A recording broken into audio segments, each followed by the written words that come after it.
I spent 31 years auditing municipal elections back on Earth before the recruiters found me, chasing duplicate registrations, catching precincts where turnout ran higher than the registered population, testifying in front of committees who wanted an easy answer and didn't want it to be arithmetic. When Varon Academy hired me as a cohort standing clerk, I assumed the job meant filing. It meant something closer to what I'd spent 3 decades doing, except the ballots were cadets and the stakes were their whole careers. Every 8 days the Academy ran its standing broadcast. The full first-year cohort, 412 of them, 6 species represented, humans a rounding error at 11, filed into the assembly deck to watch the grid tally a week of peer sentiment and post the bottom 3 names. Those 3 went to attrition reassignment, logistics pools, maintenance crews, postings the recruitment brochures never mentioned. It wasn't execution. It was worse in the quiet way. You didn't die.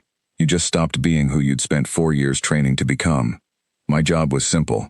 I pulled the raw sentiment logs, ran them through the certification pass, and read the bottom 3 names aloud when the grid finished tallying. I was good at it. I read numbers the way other men read scripture. Flat, unhurried, letting the silence after each name do the work. The cohort started calling me the clerk, then just clerk, the way you name a fixture. Producer-assessor Kelvash Orr, who ran the broadcast, told me once that my voice tested well with the audience. Vorash don't compliment lightly. Their whole civic structure runs on visible consensus. No judgment carries weight among them unless a crowd can be seen affirming it. Throat sacs pulsing in unison, color cascading down 400 necks at once. A broadcast like ours wasn't cruelty to Kelvash. It was democracy, exactly as his species understood the word. I believed in the grid the way I'd once believed in a properly audited ballot box. Then Priya Anand's name came up third from the bottom, and I stopped believing in anything until I'd checked the math myself. Priya was 19, a transfer from the Kepler relay stations, the kind of cadet who showed up to remedial navigation drills an hour early because she liked the quiet before the room filled. She wasn't family by blood. Her mother had bunked next to mine on the transport out, and when the mother died of decompression fever 8 months into the crossing, I'd signed the guardianship forms because nobody else on that ship was going to. She called me Uncle Walt. I called her the only good decision the Academy's intake office had ever accidentally made.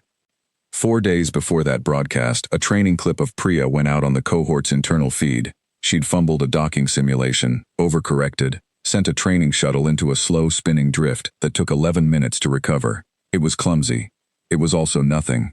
Sims existed to be flubbed. But the clip had 31,000 views by the time I sat down 2 mornings later, more views than the cohort possessed bodies to generate them, and the weighting attached to each view had pushed her from mid-table to third from the bottom in under 72 hours. I told myself the grid knew what it was doing. 412 cadets had watched that clip and judged her. Who was I to second-guess a consensus that size?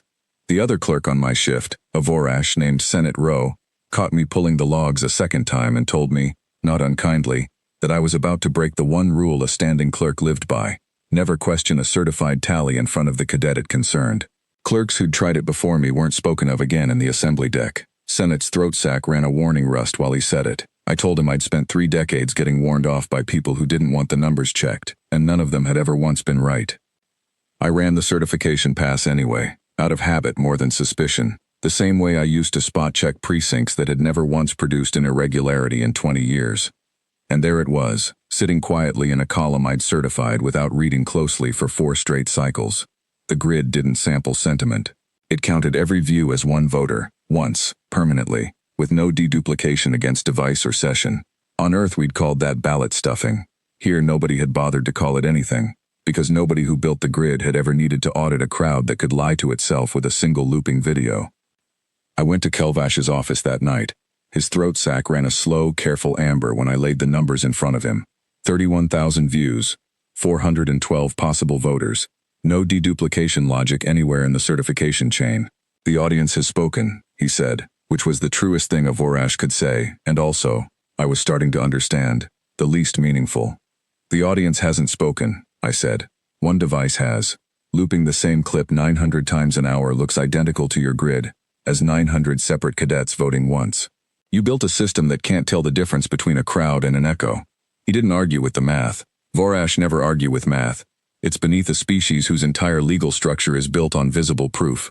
What he told me instead was that the broadcast ran in 6 hours, that 412 cadets were already filing toward the assembly deck, and that reversing a certified tally mid-cycle had never once happened in the 11-year run of the program, not because it was forbidden, because nobody had ever brought him the arithmetic to justify it. Then I'll bring it to the floor instead of you, I said. I want to say I felt something large in that moment, dread or courage, something a story deserves. Mostly I felt the same flat patience I used to feel walking into a recount with a folder of precinct data and 40 angry poll workers waiting to disagree with me. You don't win a recount by being brave.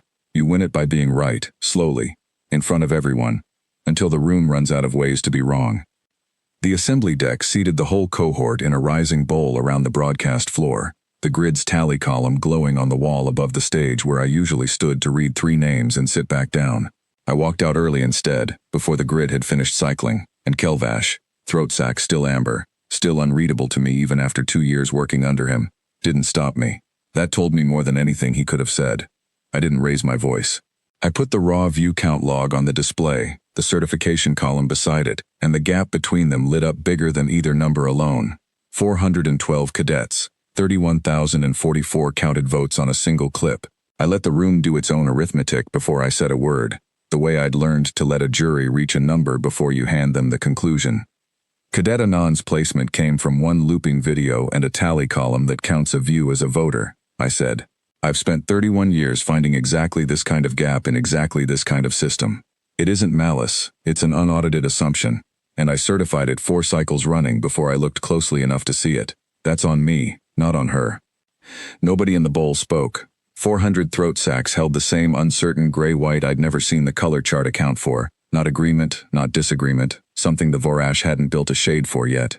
Then, 3 rows up, a Vorash cadet's throat sac pulsed pale gold, alone, and a dozen more followed her within a breath, spreading down the bowl the way their consensus was supposed to spread. Except this time, it was spreading toward the arithmetic instead of away from it. Kelvash didn't announce a verdict.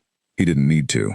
He walked to the console himself, pulled Priya's name back off the bottom 3, and typed a line into the certification log that every cadet in that bowl could see scroll past on the wall. Deduplication protocol. Pending review. Effective immediately. 11 years of unbroken tallies, and the amendment went in without ceremony, the way a fact gets written down once somebody has finally bothered to check it. Priya found me afterward in the corridor outside the deck, still in her flight coveralls, saying nothing useful for a long moment, because there wasn't anything useful to say. I told her the same thing I used to tell nervous poll workers on recount nights. The number was always going to hold, once somebody checked it properly. It just took somebody willing to check. I went back to my console the next cycle and read 3 names the way I always had. Flat, unhurried, letting the silence do the work. But the certification pass took longer now. I ran every deduplication check twice, and the grid, to its credit, never once complained about the extra 6 minutes it cost. Senate Rowe started running the second check with me, unasked, 3 cycles later. His throat sac still ran that cautious rust whenever a tally came in close, but he stopped calling it a warning shade and started calling it a habit, about as close to an apology as a Vorash ever offered. Kelvash amended the certification protocol at the end of that quarter. Deduplication logic, weighted sampling, a second signature on any name inside 4 points of the cutoff. He never once mentioned my name in the notation. He didn't need to. 400 cadets had watched the arithmetic hold, and on Varan Academy, that was the only credit that ever stuck.